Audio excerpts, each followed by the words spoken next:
And severe weather season is here, and oftentimes in the summer we see both micro and macro bursts causing damage in Maine. Meteorologist Christian Bridges joins us now to tell us the difference between the two, because I have no idea. I don't either, I'll be honest. It's going to be our nugget of the day, Yep. right? That's right. Yeah, your fact for the day. And yeah, we even had some severe weather on Saturday down in New Hampshire. Thankfully, kind of avoided that here in Maine, but it was a sign that we're sort of entering severe weather season now. And something we deal with frequently during severe weather season. Pretty much all the past several summers, we've seen at least one or two of these are microbursts. And this is what they can do and what we've seen with the damage from them. They can knock down trees, knock out your power. They can be really destructive in many cases. You can see this picture. This is from July of 2022 out near Sebago Lake, that tree down on that car there. And of course, they can also lead to down trees and again, not a safe place to be outside during. You can see this is in Belgrade, another picture of damage from a microburst. This knocked down several trees. I believe this was back in 2021. So here's a time lapse of a microburst. You can see it on the left side of your screen there, right above the caption. That plummeting column of rain, you can see a pulse of it slamming into the ground. Boom, there it is. That's the microburst right there. It's basically a downrush of air and rain from a thunderstorm that slams into the ground and fans out, and that can lead to big damage. In fact, the winds can be well over 100 miles per hour in a very localized area with these microbursts. That was back in 2020 in Raymond. Now, I'm talking about microbursts, but there are also macrobursts. We kind of can put them all under this umbrella term of a downburst. So microburst and a macroburst, they are both downbursts, but they both have some differences. And we see both of these here in Maine. A microburst, as it says in the name, is kind of small, so a diameter on the ground of less than 2.5 miles. They can be very extreme, though, in that little zone, so winds can be up to 150 miles per hour. They tend to be pretty short duration, 5 to 10 minutes. Here in Maine, they're almost always wet microbursts accompanied by rain, but out in the western U.S., because of course it's so dry there, they can be completely dry without any rain accompanying them. And then a macroburst is similar, but it is just a bigger version of the microburst. Essentially, the diameter is greater than 2.5 miles.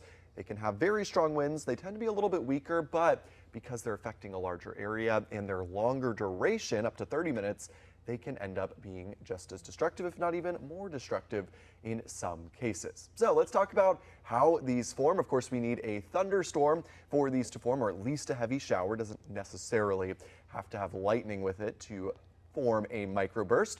And we need a layer of dry air high up into the atmosphere. We go through this process called evaporative cooling. So the raindrops, they fall into that dry air, they evaporate, and that actually cools the temperature. So you know, when you're sweating, if you think about that, you know, you sweat and then it dries off and you're feeling a little bit cooler. Kind of the same concept here, evaporative cooling. That rain falls into that dry air, cools down. Cool air tends to sink, whereas warm air tends to rise. So that cool air accelerates down to the ground and boom, slams into the ground, and it is forming that micro or macro burst. So kind of interesting how these form. Of course, they can be very destructive, as I mentioned.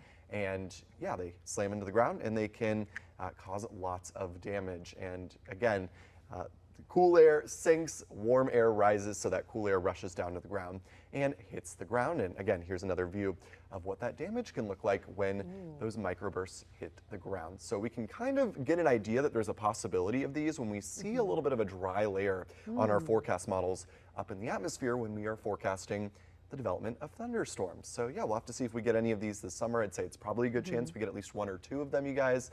And yeah, we definitely see lots of damage from these in Maine. That was during actually severe weather season. My question. I was going to ask how common they are, but like you said, it seems like there's just certain factors that you kind of have to watch out for these to be on their way. Exactly. Yeah, and I would say every summer, you know, at least one or two of these will happen somewhere in Maine. You know, Maine can be very depopulated in some areas, so sometimes, you know, they don't really affect a lot of people, but we've seen them even here in Portland before. So yeah, we'll be closely watching that during the summer. And I've never really heard a macroburst, but microburst we hear a lot because some people think a microburst is a tornado. Exactly. They see the damage. What is the difference between a tornado and a microburst when it comes to that? You know, and it's very tricky, Jeff, because the damage can be very similar between the two. As I mentioned, the winds can be up to 150 miles per hour. That's easily, you know, tornado level of wind speed there. So tornado, of course, is narrow and rotating. So a lot of times in the damage pattern, you'll see the evidence of that rotation whereas with a micro or macroburst, tends to just be more of a straight line. So all the trees fall in one direction as opposed to, you know, trees on one side of a tornado falling this way, trees on the other side of the tornado falling this way. So that's kind of how you can tell the difference, whether it was caused by a microburst or a tornado. And oftentimes the National Weather Service will go out and survey the damage to see which one it was. So interesting, because hiking out in the woods a lot, I see microbursts all the time because I see the trail going into the woods and I never knew, is that a tornado or what that, but it was a microburst. Yeah, a lot of times that's what it tends to be, but you know, it also could be a tornado too. So yeah, kind of interesting to think about the differences, but in the end, they're both just as destructive. They can bring down a tree onto your house just as easily. And if you've got any weather-related questions you'd like to ask our Weather Authority team, you can email us at weather@wgme.com.